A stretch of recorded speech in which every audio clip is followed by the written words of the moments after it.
And this video is about fixing a dent with Bondo. I've used a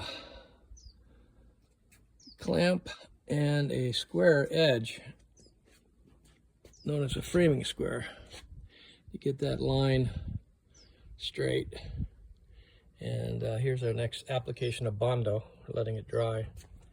But we reinforced the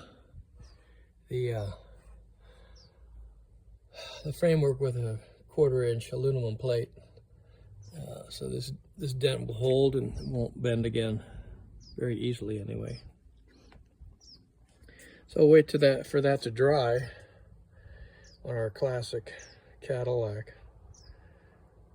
So we'll see how that works, and we'll let that dry and then sand it off again and keep applying it until it's perfectly smooth and even again. So there we go.